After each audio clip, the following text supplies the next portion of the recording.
This section is entitled, Restoring America, How Do We Begin? Part 2. We've been talking together about quotes from famous Americans, about their belief that the Christian faith must be involved in shaping matters of public policy. William Penn, the founder of Pennsylvania, summed it up like this: as governments are made and moved by men, so by them they are ruined too. Let men be good, and the government cannot be bad. But if men be bad, the government can never be good. Folks, if all men are created in God's image, and they are, then all men are equally responsible to Him for government and for the affairs of human society. So we Christians have got to clearly understand that government cannot be left to other people.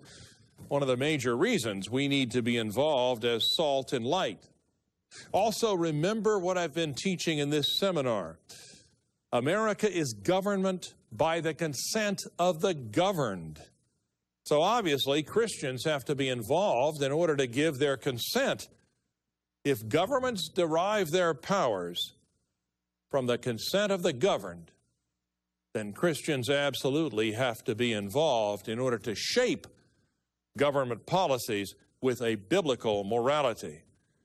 Now, there is still in the hearts of some Christians in America, unfortunately, the idea that religion, the Christian faith, ought to be totally private. This totally denies God's call on America to be an example to the rest of the world. Jesus never gave any hint that Christians are supposed to hide our light under a bushel. To the contrary, he said, put it on a lampstand that it may give light to all in the house, that all may see. We have to be very open about our Christian faith. Another reason for that, of course, is simply that Christianity involves the commandment to love your neighbor as yourself. That's not being private. That involves us automatically with other people. Might buy into this idea that you can exercise your Christianity in the closet, but my friends, this leaves society to the devil. And we are in an all-out moral and spiritual civil war for the soul of this nation, my friends. Either we speak up now and get involved and try to change things, or we submit in silence to whatever happens. Martin Niemöller was one of the great German pastors during the Nazi regime of World War II. Before 1937, he preached openly against the Nazis and then was imprisoned by them until the end of the war in 1945. That same year, he confessed the collective guilt of the German people in not resisting Hitler and the Gestapo when he said, in Germany, they came first for the communists, and I didn't speak up because I wasn't a communist. Then they came for the Jews, and I didn't speak up because I wasn't a Jew. Then they came for trade unionists, and I didn't speak up because I wasn't a trade unionist. Then they came for me, and by that time, there was no one left to speak up. When are we Christians going to rise up and deal with the mess in our society? Do we have to begin to experience serious religious persecution in this country before we will find the courage to speak out? Does our state or the federal government have to actually pass hate speech laws such as exist in most universities and colleges in America at this time? If we choose silence, my friends, we have no right to complain about what happens in American society. Or maybe these kinds of things are just not exactly the kinds of things the Church of Jesus Christ is supposed to be dealing with. Do you think that way? Let me ask you a question. What would you have done if we had been members of a Deep South congregation in 1859 with one of the bloodiest civil wars in history rapidly approaching? Would we have spoken out about slavery? Would we have risked our standing in the community Perhaps rejection by our own relatives, our own families. Perhaps speaking out even at the risk of our lives. People lost their lives in the Deep South in 1859 for speaking against slavery. Would we have said anything? Would we have risked losing our job to speak out from the pulpit against the terrible evil of slavery? Or what would we have done if we had been living in Nazi-occupied Poland in 1944, and we knew perfectly well that the Nazi Gestapo was coming in the middle of the night to take our Jewish neighbors away to be incinerated? Would we have said anything? How could it not be the business of the church to address this unimaginable evil? Is not the saving of innocent life the business of the Church of Jesus Christ? Whether that life belonged to a Jewish neighbor or an unborn baby. So, my friends, if America is a divine experiment in self-government, then you have to understand something very clearly, and that is that the restoration and renewal that America so desperately needs can never in this country ever come from the top down. In America, it has to come from the bottom up, and that's where you come in.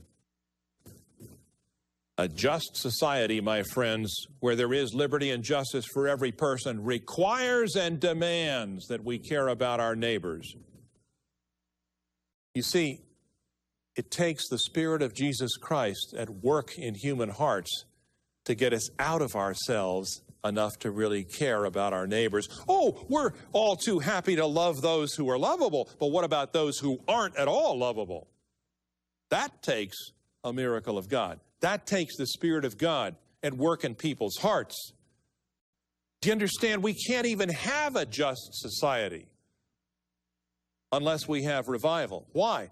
Because human beings are naturally self-centered, and it takes the power of God to get us out of ourselves so that we can care about one another. And you see, you can't have a just society unless people care about one another, because having a just society means we look out for one another's rights and one another's needs.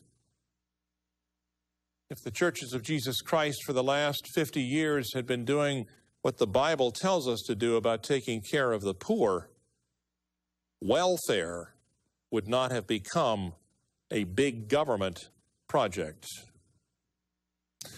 Frankly, we've fallen down on our biblical duties in this country, and that's why we have created the welfare mess. Revival doesn't mean a week of church meetings where a bunch of people get saved. You see, the word revival used historically, the word revival means a lasting, permanent change in the whole society. Now, if you want to look at this thing historically, America has experienced two great revivals. Historians call them the Great Awakenings. There have been two. The first Great Awakening began in the mid-1730s and rolled right on through the War for Independence. And then the Second Great Awakening began in the mid-1790s and rolled almost unabated in wave after wave after wave for almost the entirety of the 19th century. My friends, the 19th century in America was the greatest explosion of the Christian faith in any society at any time in 2,000 years of world history since Jesus rose from the dead. Ben Franklin defines revival for us like this. When the First Great Awakening hit the city of Philadelphia, Ben Franklin said, from being thoughtless or indifferent about religion. Now remember, when the Founding Fathers used the word religion, they meant the Christian faith. They didn't use it generically the way we do today to mean Buddhism or Hinduism or Taoism or Shintoism or Islam or whatever. They meant the Christian faith. And it seems the whole world has become religious. He said it's not possible to walk the streets of Philadelphia of an evening without hearing hymns and prayers and songs being lifted up from different houses of every street in the city. The next section of this seminar is entitled, How Can Revival and Restoration Come?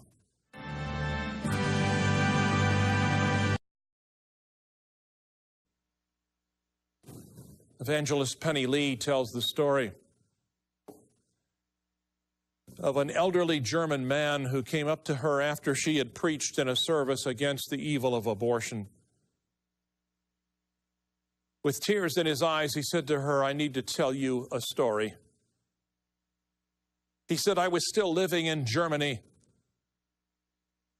during World War II. And he said, behind our church there in Germany, there ran a railroad track close behind the church. He said every Sunday morning the train would pass at precisely the same moment. The Germans are quite punctual, of course. And we would hear the whistles down the tracks at the road crossings, and then the clack, clack, clack of the wheels on the track as the train drew near and passed by the church. He said one Sunday morning we heard cries coming from the cars. It was a trainload of Jews, he said to Penny Lee, on their way to the death camp. When they saw the cross on the top of the church, they started to cry out to us, save us, help us, do something. Of course, he said, we could do nothing. We felt we didn't know what to do, so we did nothing. Every Sunday, the train would come, and every Sunday the same cries would come from the cars. He said, we were very upset and didn't know what to do. So we decided to sing our hymns at that moment.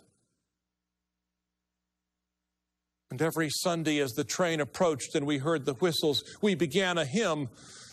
And as the train passed behind the church, we sang our hymn loudly to drown out the cries of the Jews. And he said to Penny Lee with tears in his eyes, and you're doing it again in America.